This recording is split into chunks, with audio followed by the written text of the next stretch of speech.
오늘 저녁 우리에게 주시는 말씀은 신약성경 야고보서 1장 19절부터 21절까지 말씀입니다.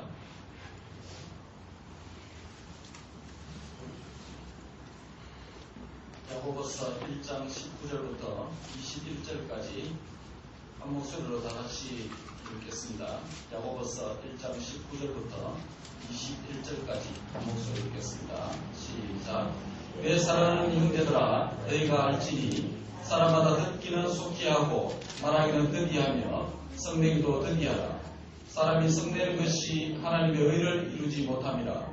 그러므로 모든 더러운 것과 넘치는 악을 빼어버리고 너희 영혼을 능히 구원할 바 마음에 심어진 말씀을 온유함으로 받으라.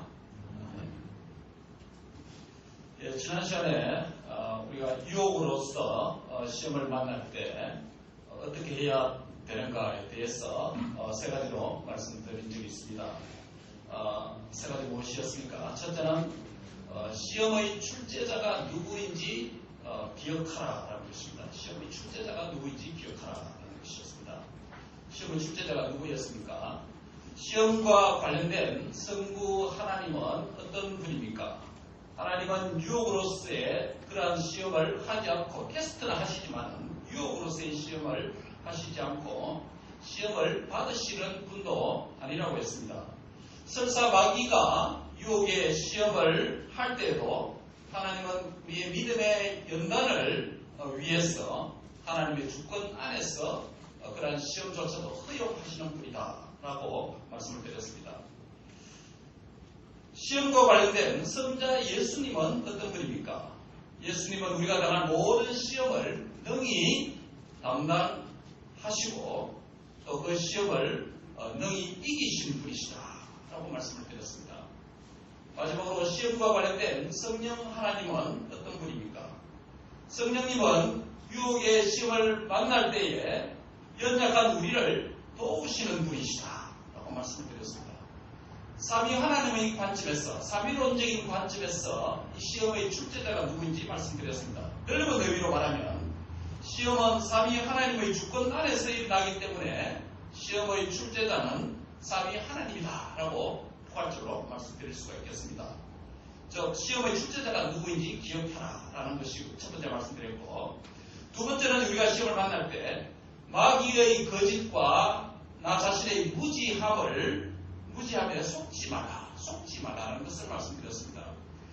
유혹의 시험에 드는 것은 마귀의 거짓과 우리 자신의 무지함 때문입니다. 온갖 좋은 은사와 온전한 선물이 다 위로부터 삐뚤의 아버지께로부터 오는데 이것이 달콤한 유혹으로부터 오는지를 알고 그것을 통해서 얻으려고 거기에 기웃거리는 것이라는 것이죠. 그래서 바로 거짓의 유혹에 온갖 좋은 것이 마치 유혹을 통해서 줄 것 같은 그 거짓의 유혹에 속지 말아야 된다라고 말씀드렸습니다. 좋은 것은 하나님으로부터 오는 것이니 하나님을 더욱 의지할 때 얻을 수 있고 누릴 수가 있는 것입니다. 마지막으로 우리가 시험을 만날 때 어떻게 하겠습니까? 하나님과 우리 자신의 정체성을 확신하라는 것입니다. 정체성은 무슨 정체성? 하나님과 우리의 정체성을 확신하라는 것이었습니다. 야고보서 1장 18절에 보면 그 피조물 중에 우리로 한 첫 열매가 되게 하시려고 자기의 뜻을 따라 진리의 말씀으로 우리를 낳으셨다라고 했습니다. 이 말씀은 하나님의 존재와 하나님의 정체성과 우리 자신의 존재, 우리 자신의 정체성에 대해서 밝히 말씀을 해주고 있습니다. 즉 하나님은 우리의 아버지이시며 우리는 하나님의 자녀라는 정체성입니다. 무엇으로 낳은 자녀입니까?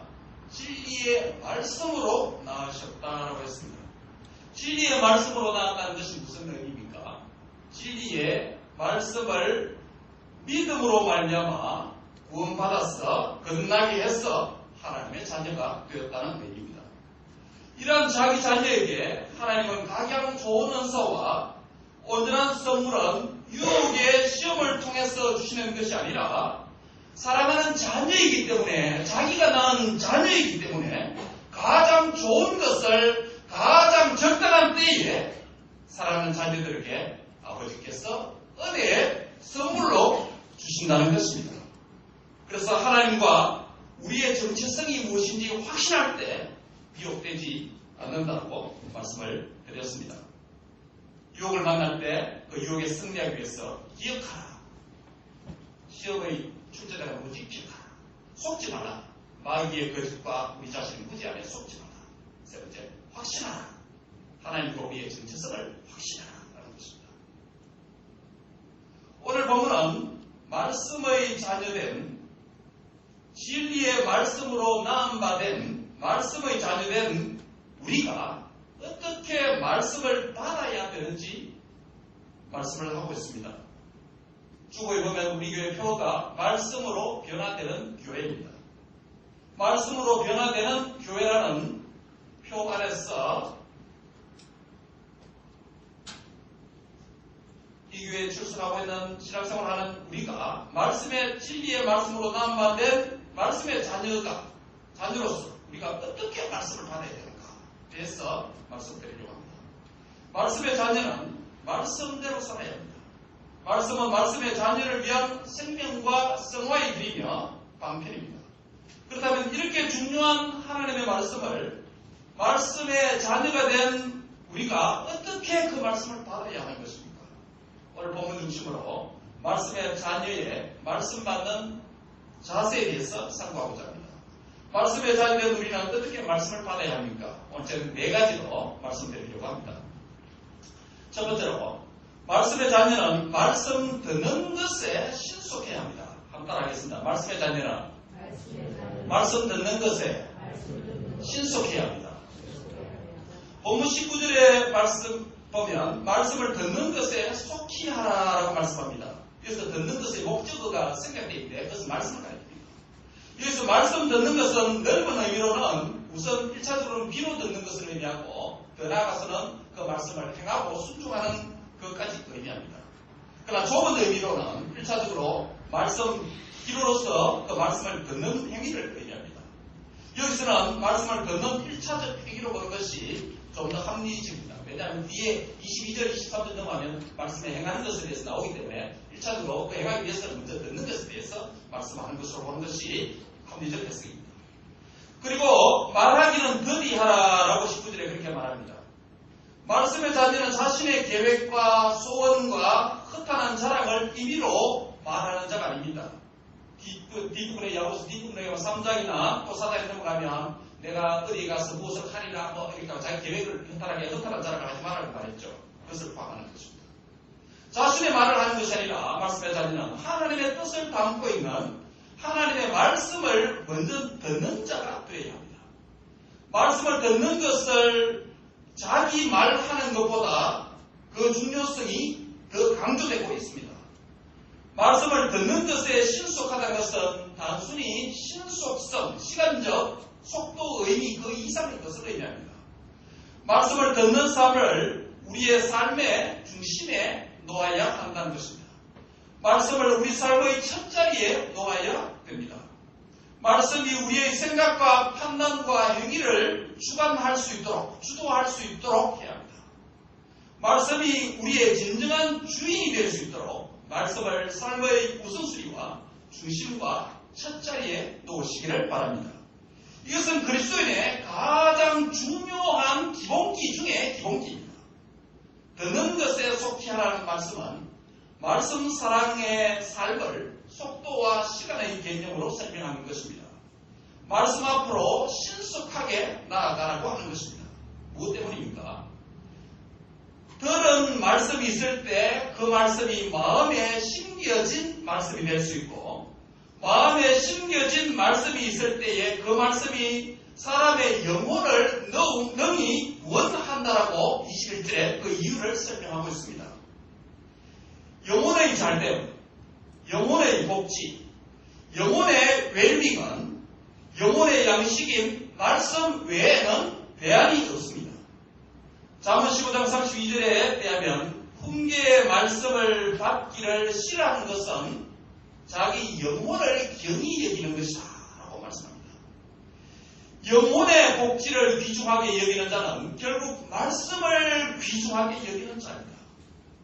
말씀을 경히 여기고 가볍게 여기는 자는 엄청나게 중요한 자신의 영혼의 복지를 아주 경외 여긴다는 뜻입니다. 영혼에 잘되면 좋은 음악을 감상하고 아름다운 미술을 감상하고 수려한 풍광이 좋은 곳을 여행하고 감동적인 문학적인 작품을 읽음으로 되는 것이 아닙니다. 영혼의 문제와 영혼의 안녕을 위한 참된 길이 있다면 그것은 영혼의 양식인 하나님의 말씀입니다.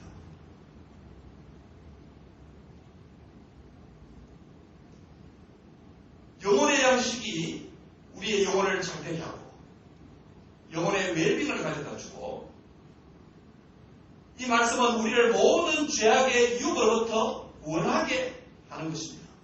그래서 우리 영혼을 능히 구원하게 하는 첫걸음은 말씀 듣는 것에 있다고 지금 말씀하는 것입니다. 말씀을 사랑하시기 바랍니다. 듣기는 속히 하라는 말씀은 말씀 듣기의 중요성을 시간적 속도의 개념으로 지금 말씀하고 있습니다. 사랑하는 형제자매 여러분, 말씀 듣는 것에 대한 중요성을 어느 정도로 인식하고 있습니까? 말씀을 향하는 속도와 열심이 어느 정도입니까? 어떠한 머뭇거림이 여러분이 말씀을 향하여 나아가는 그 길의 속도를 방해하고 있습니까? 여러분의 말씀을 향한 속도가 과거보다 이전보다 더욱더 빨라지는 진보의가 있기를 바랍니다. 두 번째로 말씀의 자녀된 우리는 어떻게 말씀을 받아야 합니까? 말씀의 자녀는 분노를 다스려야 합니다. 같이 하겠습니다. 말씀의 자녀는 분노를 다스려야 합니다. 듣는 것에 속히 하라는 말씀의 대조적인 표현으로서 19절 끝에 보면 썩내기도 더디하라. 듣는 것에 속히 하라. 속히 하는 것과 더디하는 것. 듣는 것에 속히 하라. 여기서 대조되는 표현으로 썩내기도 더디하라라는 말씀이 있습니다. 거기에서 멈추지 않고 이어지는 20절에서 썩내는 것에 대해서 한 절을 더 할애해서 10절 끝에만 말하는 게 아니고 한 절을 20절에서 더 할애해서 썩내는 것에 대해서 설명하고 있음을 주의를 기울일 필요가 있습니다. 20절에서 썩내는 것은 하나님의 의를 이루지 못한다고 말씀합니다. 여기서 분노의 문제를 언급합니다. 분노가 하나님의 의를 이루지 못하는 것은 분노가 하나님의 뜻과 반대편에 있다는 것을 의미합니다. 잠언 16장 32절에는 노하기를 더디하는 자는 용사보다 낫고 자기의 마음을 다스리는 자는 성을 빼앗는 자보다 나으니라 라고 말씀합니다. 저 분노의 마음을 다스려야 된다고 말씀합니다. 그런데 여기 야고보서에서 이 분노, 성냄은 단순히 화내는 것을 의미하지 않습니다. 여기서 분노는 야고보서 1장의 전체 문맥의 핵심 주제인 시련, 시험 또는 고난의 맥락 안에서 이 분노를 이해합니다. 이것은 앞서 말씀드린 대로 야고보서 1장 9절에서 11절에 있는 낮은 형제의 높음과 또 부한 형제의 자기의 낮아짐 이러한 해석이 시련과 시험과 고난의 맥락에서 이해하는 것과 마찬가지입니다. 즉 낮은 형제와 부한자는 현재에 갖고 있는 소유의 많고 적음에 따라서 그 많은 소유 때문에 자랑한다든지 적은 소유 때문에 비참을 느껴야 된다든지 그렇게 말하지 않습니다. 낮은 형제와 부한자도 모두가 갖고 있는 소유에 의해서 to have에 의해서 존재, to be가 결정되는 것이 아니라 하나님에 의해서 만들어지는 존재됨 그것을 자랑하고 소망하고 모든 시련을 당할 때 이겨야 된다라고 말씀했습니다. 이와 마찬가지로 여기에서 분노, 성냄의 문제도 시련과 시험의 야고보서 1장의 주제가 갖고 있는 이 문맥 안에서 이해를 해야 정당합니다. 시험의 문맥 안에서 분노 또는 성냄은 그러면 무슨 의미입니까? 온갖 좋은 은사와 온전한 선물, 즉 하나님의 축복으로 주어지는 영적인 것과 육적인 것과 물질적인 것을 다 포함하는 것입니다. 이런 것이 온갖 좋은 은사와 온전한 선물이 나에게 없다고 해서 스트레스 받거나 더 나아가서 옆 사람에게 화내지 말라는 것입니다. 그리고 온갖 좋은 은사와 온전한 선물을 가진 사람과 비교해서 열등하기 때문에 나 자신에게 썩내지도 말아야 된다는 것입니다. 유혹을 통해서 어떤 온전한 선물을 얻을 것이라고 기대했는데 그래서 그 유혹에 응매했는데 그 유혹의 시험에 속아서 결국은 아무것도 얻지 못하여서 허탈감이라고 하는 그 소극적인 감정을 가질 수가 있습니다. 더 나아가서 분노라는 더 공격적인 감정도 그것 때문에 가질 수가 있습니다. 그렇게 되면 타인과 다툼을 일으키게 됩니다. 잠언 15장 18절에 분을 쉽게 내는 자는 다툼을 일으킨다라고 말씀합니다. 이런 점에서 무엇에 대해서 결핍되고 부족한 상황은 우리에게 분노의 말과 분노의 감정을 내뿜게 하는 또 다른 유혹이 시험이 될 수 있습니다. 1차적인 유혹은 분노의 언어와 썩내는 감정적 유혹입니다. 2차적 유혹은 육신의 정욕과 안목의 정욕을 따라 이 세계의 욕망을 부당한 방법으로 추구하고 소유하고자 하는 행동으로 발전하게 됩니다. 아무리 많은 것을 가진 사람이라도 늘 부족함을 느끼는 것이 인간입니다. 결핍과 부족의 상황에서의 어떤 사람의 어떤 태도는 하나님에 대한 그 사람의 믿음을 드러내게 만듭니다.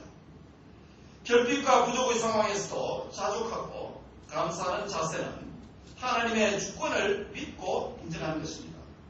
불만과 불평은 자신의 주인됨을 드러내는 행위입니다. 부족과 결핍의 상황에서 그 부족과 결핍 때문에 썩내는 것은 이미 물질과 감정의 종로로 타는 그 덫에 걸리는 것입니다.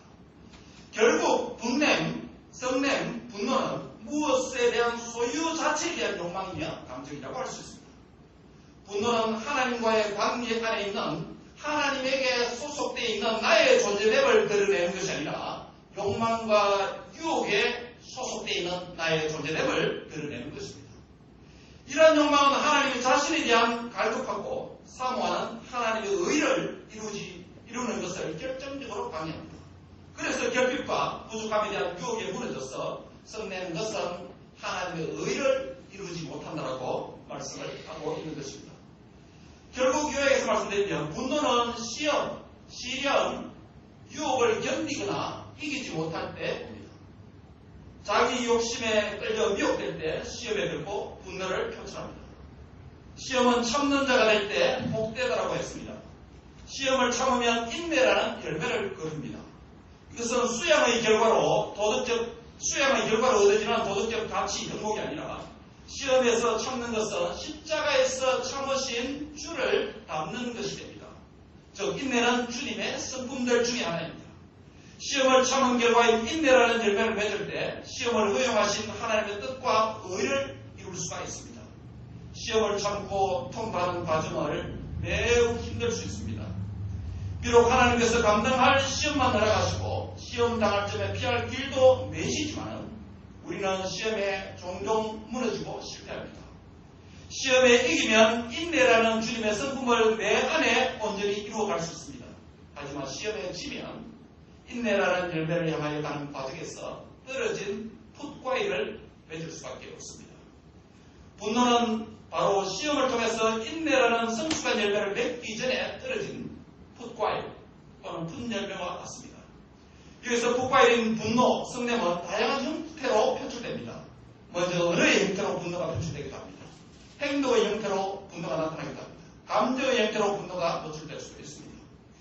여러 가지 시험과 시련이 올 때 끝까지 주를 생각함으로 참으시고 이기시기를 바랍니다. 주의 뜻과 허용하심 때문에 시험을 받을 수 있다는 사실을 인정하고 감사해야 합니다. 그리하면 원숙한 인내라고 하는 열매를 맺을 수가 있는 것입니다. 그런데 말씀의 자녀가 그러한 분노가 처리되지 않고 그러한 썩냄이 정리되지 않으면 내면에, 내 안에 모든 더러운 것과 넘치는 악으로 누적되고 또 다른 형태로 발전되기 시작합니다. 그래서 이어지는 말씀의 자녀가 해야 될 것이 뭐라고 말하냐면 모든 더러운 것과 넘치는 악을 내버리라 라고 21절 3번절에 이어서 말씀합니다. 그래서 말씀의 자녀된 우리는 어떻게 말씀을 받아야 합니까? 세 번째입니다. 말씀의 자녀는 모든 더러운 것과 넘치는 악을 내버려야 합니다. 한번 같이 하겠습니다. 말씀의 자녀는 모든 더러운 것과 넘치는 악을 내버려야 합니다. 한마디로 말하면 악을 내버리라는 것입니다. 여기서 모든 더러운 것과 넘치는 악은 문맥적으로 먼저 분노의 말을 하는 것, 썩내는 것, 더러운 탐심을 품는 것을 포함합니다. 썩내는 것은 하나님의 의와 뜻을 대적합니다. 이런 것들이 말씀의 자녀들에게 들어오면 말씀의 자녀로서의 말씀대로 사는 삶이 힘들어지고 어렵게 만듭니다. 그래서 모든 더러운 것과 넘치는 악을 내어버리라고 말씀하는 것입니다. 온전한 바로 이것은 바로 뭐라고 말했냐면 넘치는 악을 내어버리라. 더러운 모든 것과 넘치는 악을 내어버리라고 하는 것은 한마디로 말하면 이것은 회개하는 것을 가리킵니다. 회개는 말씀의 자녀에게 주신 회복의 선물입니다. 회복을 위한 하나님의 온전하고 값진 선물이 회개라는 것입니다. 회개는 말씀의 길을 벗어난 행위인 죄를 인정하고 고백한 후에 그 잘못된 행위를 바꾸는 것이 회개입니다. 진리의 말씀으로 남발된 말씀의 자녀는 말씀의 자리에 나올 때도 자신의 죄를 돌아보며 회개하고 말씀을 들은 후에도 지적해 주시는 그 죄악을 회개해야 합니다.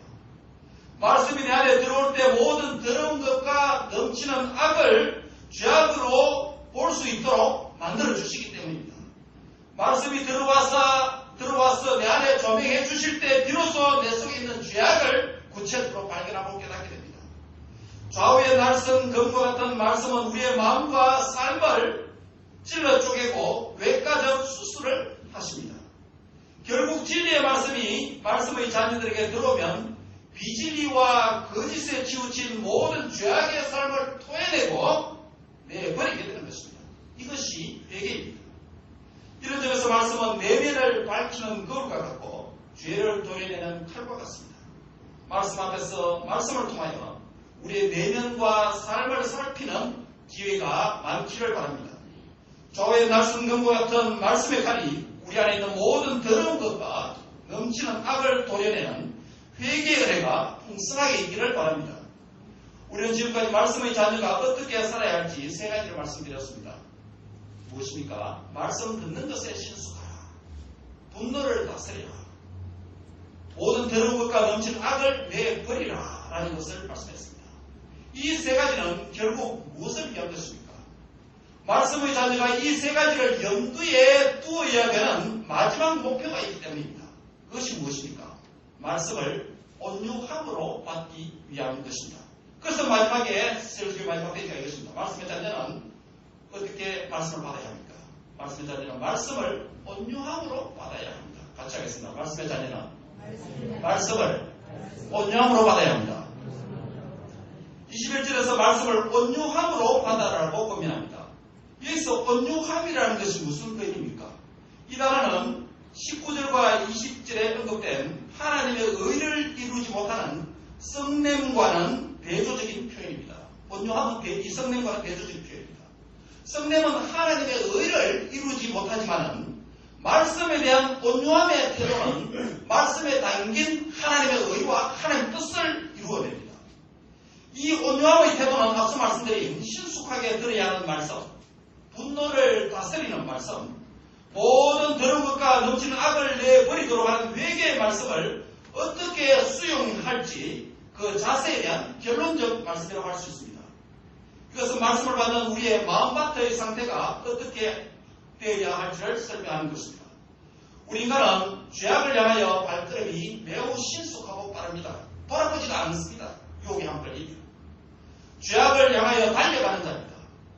그러나 저와 여러분은 하나님의 말씀이 우리 안으로 내 삶을 향하여서 역방향으로 그 말씀이 빨리 다름질하여 오는 은혜를 입은 말씀의 자녀들이기도 합니다.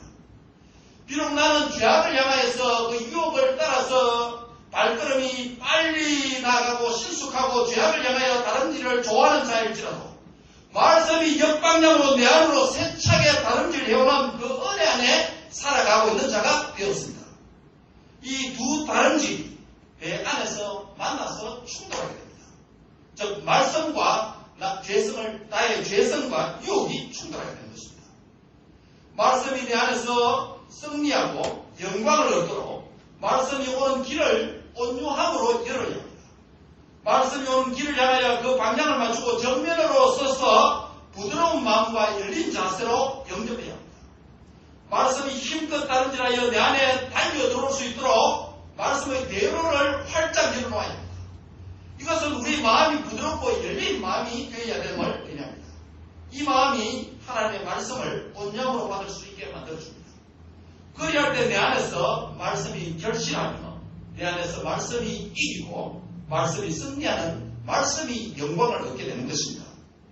말씀을 받는 태도로서 온유함이라는 태도는 어떤 자세를 말합니까?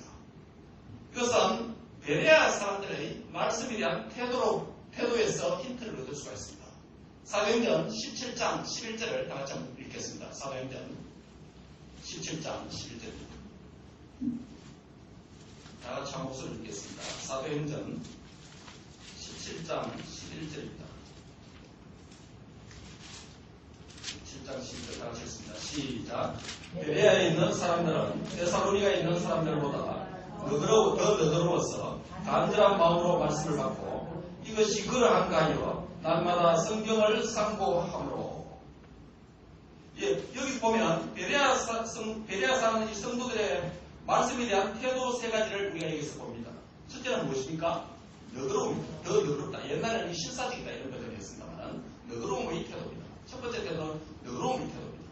여기서 너그럽다라고 하는 이 헬라어는 두 가지로 번역할 수 있습니다. 하나는 과거의 번역처럼 신사적인 노블 마인디드, 또 하나는 오픈 마인디드, 열린 마음이다 라고 두 가지 번역이 다 가능합니다. 즉 바로 여기서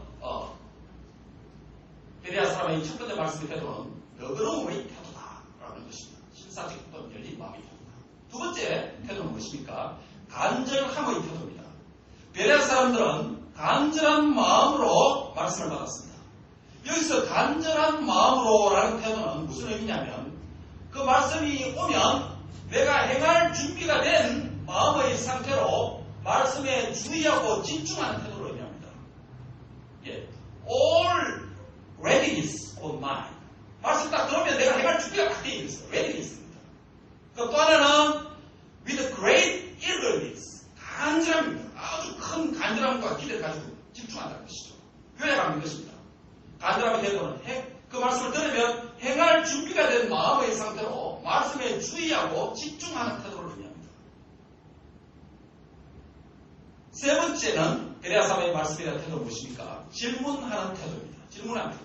이것이 그러한가 하여. 이것이 정말 그럴까? 이것이 그럴까 하여 질문하는 태도입니다. 이 질문은 불신앙적인 의문이나 부정적인 회의적인 질문이 아닙니다. 더욱 바로 믿고자 하는 신앙적인 질문입니다. 진리를 제대로 깨닫고 발견하고자 하는 진리에 대한 열정을 가진 질문입니다. 데카르트의 철학적인 표현을 빌리자면 방법론적인 회의입니다. 방법론적인 회의론입니다. 진리를 발견하기 위해서 질문을 갖는 것입니다. 상담심리학에서 두 가지 중요한 질문을 하게 됩니다. 효과적 커뮤니케이션을 위해서 상담심리학에서 두 가지 질문을 강조합니다. 하나는 뭐냐면 innocent why라는 것입니다. innocent why. 이게 뭐냐면 순진한, 한번을 굳이 변형하면 순진한 왜. 순진한 게 그냥 왜라고 질문하는 것입니다. innocent why라는 질문입니다. 또 다른 하나의 질문은 뭐냐면 instant how라는 것입니다. 순간적인 어떻게, 이게 무슨 말이냐면 어떻게 그럴 수 있냐. 순간적으로 그렇게 질문한다는 것이죠. 이렇게 하면 상담자와 대담자가 사이에 효과적인 커뮤니케이션이 된다는 것입니다. 하나는 innocent why, 하나는 instant how라는 질문입니다. 이 두 질문을 오늘 본문에 적용하면 이렇습니다. 먼저 innocent why라고 순진한 왜라고 하는 질문은 말씀을 습관적으로 들어온 대로 만족하지 않고 순진하게 왜 그럴까? 왜 이렇게 표현할까? 라는 질문을 해보는 것입니다. 이 질문은 말씀을 대하는 태도로서 이것이 정말 그러한가? 라는 데살로니가 베레아 사람들의 질문입니다. 말씀이 왜 이렇게 막 표현했을까? 이렇게 말하는 것일까? 라는 질문입니다. 이것은 성경 말씀의 저자의 의도에 대한 질문입니다. 왜 저자가 이렇게 말했을까? 라는 것입니다. 이 질문은 진리를 바로 깨달아서 맹목적인 신앙, 맹목적인 믿음이 아니라 건강한 믿음을 위해서 필요한 왜라고 하는 질문이라 됩니다. 그리고 또 다른 질문인 instant how라고 하는 이 질문도 이렇게 적용할 수 있습니다. 이 질문은 내가 어떻게 구원받을 수 있었는지, 내가 어떻게 하나님의 사랑과 영생을 받을 수 수 있는 자가 되었는지, 내가 오늘 저녁 어떻게 말씀 듣는 대로 여기 앉아 있는지, 자신의 존재에 대한 질문입니다. 이너스는 와이는 말씀에 의도에 대한 질문이라면, 인스턴트 하우라고 하는 질문은 나의 존재에 대한 질문이라고 할 수 있습니다. 그러므로 성경을 읽고 들을 때 말씀과 저자의 의도에 대한 질문과 말씀을 듣는, 말씀을 받는 나의 존재됨의 질문이 필요합니다. 원래 하버드 대학에서 졸업식에서 명예 박사학위를 받고 졸업식 봉사를 했던 사람이 있습니다. 누군지 아십니까? 영화 감독 스티븐 스필버그가 이번에 졸업식 때 봉사를 했습니다. 몇 년 전에 스티븐 스필버그가 이런 말을 한 적이 있습니다. 왜라는 아이 같은 호기심에서, why, 왜라고 하는 아이 같은 호기심에서 가장 위대한 업적이 탄생한다라고 말한 적이 있습니다. 말씀 앞에서 innocent why, 순진한 왜라고 하는 질문과 instant how, 순간적인 이 어떻게라고 하는 질문, 즉 말씀의 의도와 말씀을 듣는, 말씀을 받는 나의 존재, 왜 내가 이런 말씀을 듣는 존재가 됐나? 오늘도 내가 여기서 무엇을 얻으러 말씀 앞에 교만하게 앉아있는 것이 아니라 내가 어떻게 말씀 듣는 자리에 나올 수 있게 됩니까? 저 같으면 내가 어떻게 오늘 이 자리에 말씀을 전하는 자로 목사로 세움을 받았는가? 나의 존재에 대한 질문이라는 것입니다. 이러한 두 가지 질문은 진리의 말씀이 내 마음속에 깊이 심겨지도록 하는 질문들이 됩니다. 말씀 앞에서 질문하는 태도가 필요합니다. 베레아 사람들의 너그러움의 태도, 간절함의 태도, 질문하는 태도는 야고보서 1장 21절의 표현대로 한마디로 요약하면 온유함의 태도라고 말씀드릴 수 있습니다.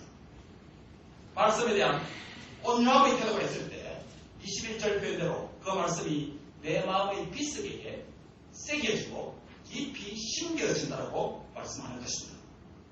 그러므로 말씀을 온유함으로 받으면 그 다음 단계는 어떻게 넘어갑니까?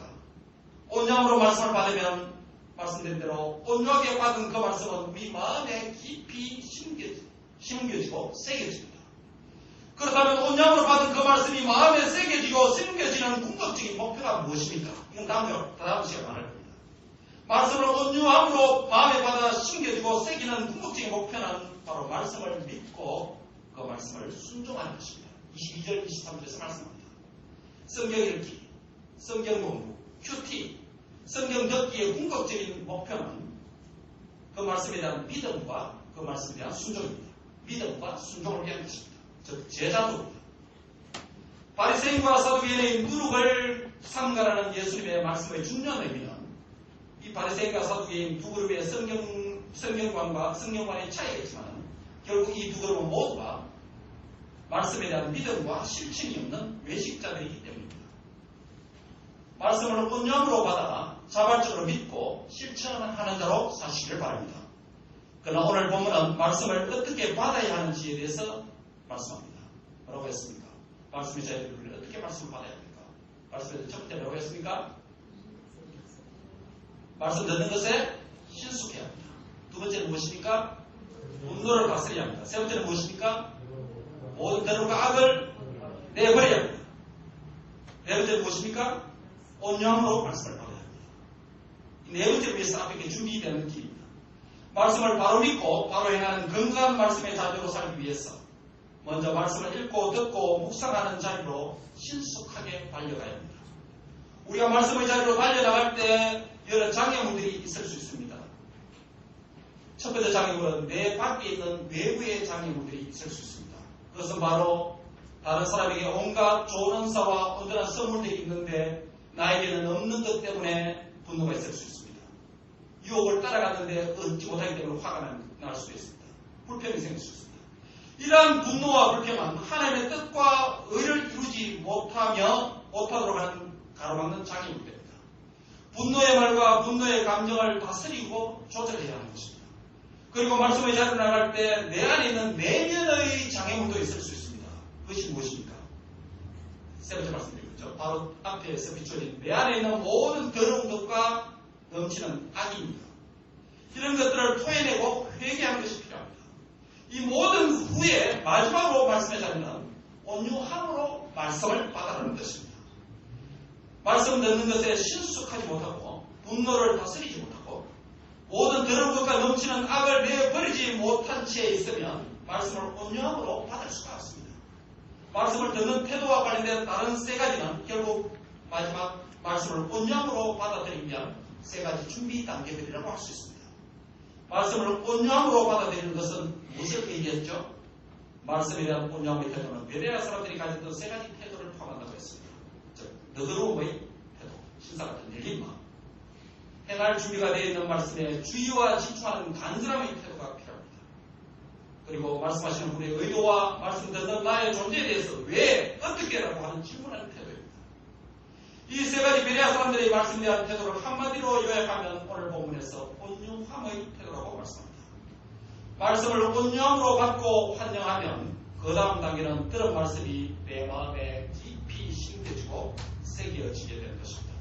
그리하면 내 마음에 심겨지고 새겨진 말씀으로 나의 믿음이 자라게 되고 다가오는 유혹이 있더라도 이기게 되고 그 말씀의 능력으로 살게 되고 그 말씀을 온전히 순종하는 자리까지 나가게 됩니다. 그러면 말씀대로 하나님의 의와 하나님의 뜻이 내 안에서 이루어집니다.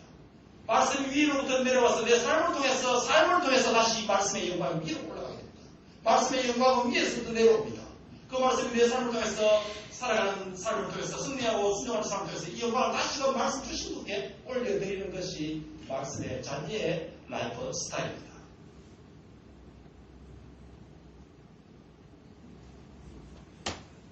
말씀이 내 안에서 승리하고 말씀이 내 삶에서 영광받도록 하는 말씀의 자녀로 사시기 바랍니다.